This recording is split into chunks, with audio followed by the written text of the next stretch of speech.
Luc, chapitre 23. Ils se levèrent tous et conduisirent Jésus devant Pilate. Ils se mirent à l'accuser, disant: Nous avons trouvé cet homme qui sème le désordre dans notre nation. Il empêche de payer les impôts à l'empereur et se présente lui-même comme le Messie, le roi. Pilate lui demanda: Es-tu le roi des Juifs? Jésus lui répondit: Tu le dis. Pilate dit aux chefs des prêtres et à la foule: Je ne trouve chez cet homme aucun motif de le condamner. Mais ils insistèrent en disant: Il excite le peuple à la révolte en enseignant dans toute la Judée, depuis la Galilée où il a commencé et jusqu'ici. À ces mots, Pilate demanda si cet homme était galiléen.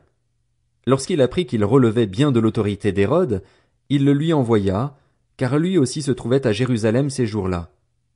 Lorsqu'Hérode vit Jésus, il en eut une grande joie, car depuis longtemps il désirait le voir à cause de tout ce qu'il avait entendu dire de lui, et il espérait le voir faire un signe miraculeux. Il lui posa beaucoup de questions, mais Jésus ne lui répondit rien. Les chefs des prêtres et les spécialistes de la loi étaient présents et accusaient violemment Jésus. Alors Hérode, avec ses gardes, le traita avec mépris et se moqua de lui. Puis, après lui avoir mis un habit magnifique, il le renvoya à Pilate. Ce jour-là, Pilate et Hérode devinrent amis, d'ennemis qu'ils étaient auparavant. Pilate rassembla les chefs des prêtres, les magistrats et le peuple, et leur dit: Vous m'avez amené cet homme sous prétexte qu'il excitait le peuple à la révolte. Or, je l'ai interrogé devant vous et je ne l'ai trouvé coupable d'aucun des actes dont vous l'accusez. Hérode non plus, puisqu'il nous l'a renvoyé. Ainsi cet homme n'a rien fait qui soit digne de mort. Je vais donc le relâcher après l'avoir fait fouetter. À chaque fête, ils devaient leur relâcher un prisonnier. Ils s'écrièrent tous ensemble: Fais mourir celui-ci et relâche-nous Barabbas. Cet homme avait été mis en prison pour une émeute qui avait eu lieu dans la ville et pour un meurtre. Pilate leur parla de nouveau dans l'intention de relâcher Jésus, mais ils criaient: Crucifie-le! Crucifie-le! Pour la 3e fois, Pilate leur dit: Quel mal a-t-il fait? Je n'ai rien trouvé en lui qui mérite la mort. Je vais donc le relâcher après l'avoir fait fouetter. Cependant ils insistaient à grands cris, demandant qu'il soit crucifié, et leurs cris l'emportèrent avec ceux des chefs des prêtres. Pilate décida de leur accorder ce qu'ils demandaient. Il relâcha celui qui avait été mis en prison pour émeute et pour meurtre, et qu'ils réclamaient, et il livra Jésus à leur volonté. Comme ils l'emmenaient, ils s'emparèrent d'un certain Simon de Cyrène, qui revenait des champs, et ils le chargèrent de la croix pour qu'il la porte derrière Jésus. Il était suivi par une grande foule composée de membres du peuple et de femmes qui se frappaient la poitrine et se lamentaient sur lui. Jésus se tourna vers elles et dit: Femmes de Jérusalem, ne pleurez pas sur moi, mais pleurez sur vous et sur vos enfants. En effet, voici que viennent des jours où l'on dira: Heureuses celles qui sont stériles, heureuses celles qui n'ont pas eu d'enfants et celles qui n'ont pas allaité. Alors on se mettra à dire aux montagnes: Tombez sur nous, et aux collines: Couvrez-nous. En effet, si l'on traite ainsi le bois vert, qu'arrivera-t-il au bois sec? On conduisait aussi 2 malfaiteurs qui devaient être mis à mort avec lui. Lorsqu'ils furent arrivés à l'endroit appelé le crâne, ils le crucifièrent là ainsi que les 2 malfaiteurs, l'un à droite, l'autre à gauche. Jésus dit: Père, pardonne-leur, car ils ne savent pas ce qu'ils font. Ils se partagèrent ses vêtements en tirant au sort. Le peuple se tenait là et regardait. Les magistrats eux-mêmes se moquaient de Jésus avec eux en disant: Il en a sauvé d'autres. Qu'il se sauve lui-même, s'il est le Messie choisi par Dieu. Les soldats aussi se moquaient de lui. Ils s'approchaient pour lui présenter du vinaigre en disant: Si tu es le roi des Juifs, sauve-toi toi-même. Il y avait au-dessus de lui cette inscription, écrite en grec, en latin et en hébreu: Celui-ci est le roi des Juifs. L'un des malfaiteurs crucifiés avec lui l'insultait en disant: Si tu es le Messie, sauve-toi toi-même, et nous avec toi. Mais l'autre le reprenait et disait: N'as-tu aucune crainte de Dieu, toi qui subis la même condamnation? Pour nous, ce n'est que justice, puisque nous recevons ce qu'ont mérité nos actes, mais celui-ci n'a rien fait de mal. Et il dit à Jésus: Seigneur, souviens-toi de moi quand tu viendras régner. Jésus lui répondit: Je te le dis en vérité, aujourd'hui tu seras avec moi dans le paradis. C'était déjà presque midi, et il y eut des ténèbres sur tout le pays jusqu'à 3 heures de l'après-midi. Le soleil s'obscurcit et le voile du temple se déchira par le milieu. Jésus s'écria d'une voix forte, « Père, je remets mon esprit entre tes mains. » Après avoir dit ces paroles, il expira. Voyant ce qui était arrivé, l'officier romain rendit gloire à Dieu en disant, « Certainement, cet homme était juste. » Après avoir vu ce qui était arrivé, tous ceux qui en foule assistaient à ce spectacle repartirent en se frappant la poitrine. Tous ceux qui connaissaient Jésus, et en particulier les femmes qui l'avaient accompagné depuis la Galilée, étaient restés à distance et regardaient ce qui se passait. Il y avait un membre du Sanhédrin du nom de Joseph. Homme bon et juste, il ne s'était pas associé à la décision et aux actes des autres. Il était d'Arimathée, ville des Juifs, et il attendait lui aussi le royaume de Dieu. Il alla trouver Pilate et demanda le corps de Jésus. Il le descendit de la croix, l'enveloppa dans un drap de lin et le déposa dans un tombeau taillé dans la roche, où personne n'avait encore été mis. C'était le jour de la préparation du sabbat, le sabbat allait commencer. Des femmes qui étaient venues de la Galilée avec Jésus accompagnèrent Joseph. Elles virent le tombeau et la manière dont le corps de Jésus y fut déposé. Puis elles repartirent et préparèrent des aromates et des parfums. Le jour du sabbat, elles se reposèrent, comme le prescrit la loi. Luc, chapitre 24. Le dimanche, elles se rendirent au tombeau de grand matin avec quelques autres en apportant les aromates qu'elles avaient préparés. Elles découvrirent que la pierre avait été roulée de devant le tombeau.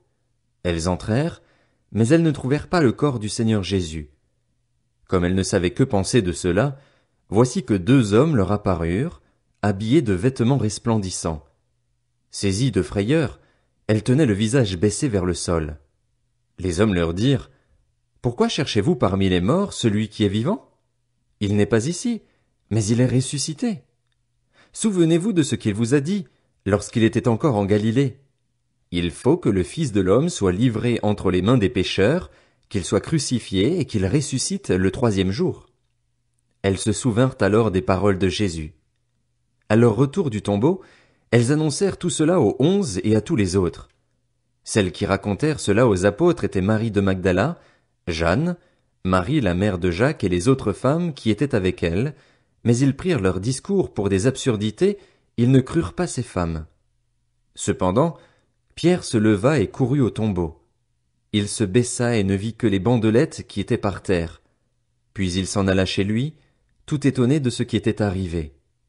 Ce même jour, 2 disciples se rendaient à un village appelé Emmaüs, éloigné de Jérusalem d'une 12aine de kilomètres. Ils discutaient ensemble de tout ce qui s'était passé.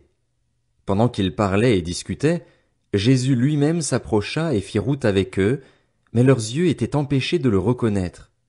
Il leur dit, « De quoi parlez-vous en marchant, pour avoir l'air si triste ?» L'un d'eux, un dénommé Cléopas, lui répondit, « Es-tu le seul en séjour à Jérusalem qui ne sache pas ce qui y est arrivé ces jours-ci? » Quoi? Leur dit-il. Ils lui répondirent, « Ce qui est arrivé à Jésus de Nazareth, qui était un prophète puissant en actes et en paroles devant Dieu et devant tout le peuple, et comment les chefs des prêtres et nos magistrats l'ont fait arrêter pour qu'il soit condamné à mort et l'ont crucifié. Nous espérions que ce serait lui qui délivrerait Israël, mais avec tout cela, voici déjà le 3e jour que ces événements se sont produits. Il est vrai que quelques femmes de notre groupe nous ont beaucoup étonnés. Elles se sont rendues de grand matin au tombeau et n'ont pas trouvé son corps. Elles sont venues dire que des anges leur sont apparus et ont annoncé qu'il est vivant. Quelques-uns des nôtres sont allés au tombeau et ils ont trouvé les choses comme les femmes l'avaient dit, mais lui, ils ne l'ont pas vu. » Alors Jésus leur dit, « Hommes sans intelligence, dont le cœur est lent à croire tout ce qu'ont dit les prophètes, ne fallait-il pas que le Messie souffre ces choses et qu'il entre dans sa gloire? » Puis, en commençant par les écrits de Moïse et continuant par ceux de tous les prophètes, il leur expliqua dans toutes les Écritures ce qui le concernait. Lorsqu'ils furent près du village où ils allaient, il parut vouloir aller plus loin, mais ils le retinrent avec insistance en disant « Reste avec nous, car le soir approche, le jour est déjà sur son déclin. » Alors il entra pour rester avec eux. Pendant qu'il était à table avec eux, il prit le pain et, après avoir prononcé la prière de bénédiction, il le rompit et le leur donna. Alors leurs yeux s'ouvrirent et ils le reconnurent, mais il disparut de devant eux. Ils se dirent l'un à l'autre, Notre cœur ne brûlait-il pas en nous lorsqu'il nous parlait en chemin et nous expliquait les Écritures? Ils se levèrent à ce moment même et retournèrent à Jérusalem, où ils trouvèrent les 11 et les autres qui étaient rassemblés et qui leur dirent: Le Seigneur est réellement ressuscité et il est apparu à Simon. Alors les 2 disciples racontèrent ce qui leur était arrivé en chemin et comment ils l'avaient reconnu au moment où il rompait le pain. Ils parlaient encore quand Jésus lui-même se présenta au milieu d'eux et leur dit: Que la paix soit avec vous. Saisis de frayeur et d'épouvante, ils croyaient voir un esprit, mais il leur dit: Pourquoi êtes-vous troublés et pourquoi de pareilles pensées surgissent-elles dans votre cœur? Regardez mes mains et mes pieds, c'est bien moi. Touchez-moi et regardez. Un esprit n'a ni chair ni eau comme, vous le voyez bien, j'en ai. En disant cela, il leur montra ses mains et ses pieds. Cependant, dans leur joie, ils ne croyaient pas encore et ils étaient dans l'étonnement. Alors il leur dit: Avez-vous ici quelque chose à manger? Ils lui présentèrent un morceau de poisson grillé et un rayon de miel. Il en prit et mangea devant eux.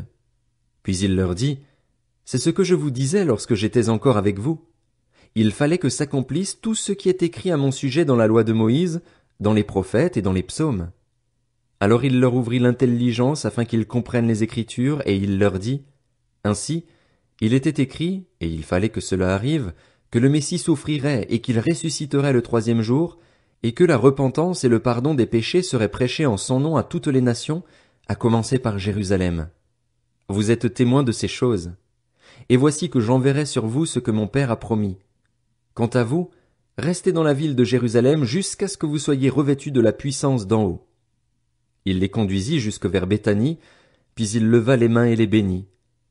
Pendant qu'il les bénissait, il les quitta et fut enlevé au ciel. Quant à eux, après l'avoir adoré, ils retournèrent à Jérusalem remplis d'une grande joie. Ils étaient constamment dans le temple, louant et bénissant Dieu. Jean, chapitre 1. Au commencement, la parole existait déjà. La parole était avec Dieu et la parole était Dieu. Elle était au commencement avec Dieu. Tout a été fait par elle et rien de ce qui a été fait n'a été fait sans elle. En elle il y avait la vie, et cette vie était la lumière des êtres humains. La lumière brille dans les ténèbres, et les ténèbres ne l'ont pas accueillie. Il y eut un homme envoyé par Dieu, son nom était Jean. Il vint comme témoin, pour rendre témoignage à la lumière afin que tous croient par lui. Il n'était pas la lumière, mais il vint pour rendre témoignage à la lumière. Cette lumière était la vraie lumière qui, en venant dans le monde, éclaire tout être humain. Elle était dans le monde et le monde a été fait par elle, pourtant le monde ne l'a pas reconnue. Elle est venue chez les siens, et les siens ne l'ont pas accueillie. Mais à tous ceux qui l'ont acceptée, à ceux qui croient en son nom, elle a donné le droit de devenir enfants de Dieu, puisqu'ils sont nés non du fait de la nature, ni par une volonté humaine, ni par la volonté d'un mari, mais qu'ils sont nés de Dieu. Et la parole s'est faite homme, elle a habité parmi nous, pleine de grâce et de vérité, et nous avons contemplé sa gloire, une gloire comme celle du Fils unique venu du Père. Jean lui a rendu témoignage et s'est écrié: C'est celui à propos duquel j'ai dit: Celui qui vient après moi m'a précédé, car il était avant moi. Nous avons tous reçu de sa plénitude, et grâce sur grâce. En effet, la loi a été donnée à travers Moïse, mais la grâce et la vérité sont venues à travers Jésus-Christ. Personne n'a jamais vu Dieu. Dieu, le Fils unique, qui est dans l'intimité du Père, est celui qui l'a fait connaître. Voici le témoignage de Jean lorsque les Juifs envoyèrent de Jérusalem des prêtres et des Lévites pour lui demander: Toi, qui es-tu? Il déclara et sans restriction affirma: Moi, je ne suis pas le Messie. Ils lui demandèrent: Qui es-tu donc? Es-tu Élie? Et il dit: Je ne le suis pas. Es-tu le prophète? Et il répondit: Non. Ils lui dirent alors: Qui es-tu? Nous devons donner une réponse à ceux qui nous ont envoyés. Que dis-tu de toi-même? Moi, dit-il, je suis la voix de celui qui crie dans le désert: Rendez le chemin du Seigneur droit, comme l'a dit le prophète Ésaïe. Ceux qui avaient été envoyés étaient des pharisiens. Ils lui posèrent encore cette question: Pourquoi donc baptises-tu, si tu n'es ni le Messie, ni Élie, ni le prophète? Jean leur répondit: Moi, Je baptise d'eau, mais au milieu de vous se trouve quelqu'un que vous ne connaissez pas. Il vient après moi, mais il m'a précédé, et je ne suis pas digne de détacher la courroie de ses sandales. » Cela se passait à Béthanie, de l'autre côté du Jourdain, où Jean baptisait. Le lendemain, il vit Jésus s'approcher de lui et dit, « Voici l'agneau de Dieu qui enlève le péché du monde. C'est celui à propos duquel j'ai dit, « Après moi vient un homme qui m'a précédé, car il existait avant moi. » Pour ma part, je ne le connaissais pas, mais c'est afin de le faire connaître à Israël que je suis venu baptiser d'eau. Jean rendit aussi ce témoignage. J'ai vu l'Esprit descendre du ciel comme une colombe et s'arrêter sur lui. Je ne le connaissais pas, mais celui qui m'a envoyé baptiser d'eau m'a dit, « Celui sur qui tu verras l'Esprit descendre et s'arrêter, c'est lui qui baptise du Saint-Esprit. » Et moi, j'ai vu et j'atteste qu'il est le Fils de Dieu. Le lendemain, Jean était encore là avec 2 de ses disciples. Il vit Jésus passer et dit, « Voici l'agneau de Dieu. » Les 2 disciples l'entendirent prononcer ces paroles et suivirent Jésus. Jésus se retourna et, voyant qu'ils le suivaient, il leur dit, « Que cherchez-vous » Ils lui répondirent, « Rabbi, ce qui signifie maître, où habites-tu » Venez, leur dit-il, et voyez. Ils y allèrent donc, virent où il habitait et restèrent avec lui ce jour-là. C'était environ 4 heures de l'après-midi. André, le frère de Simon-Pierre, était l'un des 2 qui avaient entendu les paroles de Jean et qui avaient suivi Jésus. Il rencontra d'abord son frère Simon et lui dit, « Nous avons trouvé le Messie, ce qui correspond à Christ. » Il le conduisit vers Jésus. Jésus le regarda et dit, « Tu es Simon, fils de Jonas, tu seras appelé Céphas, ce qui signifie Pierre. » Le lendemain, Jésus décida de se rendre en Galilée. Il rencontra Philippe et lui dit, « Suis-moi. » Philippe était de Bethsaïda, la ville d'André et de Pierre. Philippe rencontra Nathanaël et lui dit, « Nous avons trouvé celui que Moïse a décrit dans la loi et dont les prophètes ont parlé, Jésus de Nazareth, fils de Joseph. » Nathanaël lui dit, « Peut-il sortir quelque chose de bon de Nazareth ?» Philippe lui répondit, « Viens et vois. » Jésus vit Nathanaël s'approcher de lui et dit de lui, « Voici vraiment un Israélite en qui il n'y a pas de ruse. » « D'où me connais-tu » lui dit Nathanaël. Jésus lui répondit, « Avant que Philippe t'appelle, quand tu étais sous le figuier, je t'ai vu. » Nathanaël répondit, « Maître, tu es le Fils de Dieu, tu es le roi d'Israël. » Jésus lui répondit, « Parce que je t'ai dit que je t'ai vu sous le figuier, tu crois? Tu verras de plus grandes choses que celles-ci. » Il ajouta, « En vérité, je vous le dis, vous verrez désormais le ciel ouvert et les anges de Dieu monter et descendre au-dessus du Fils de l'homme. »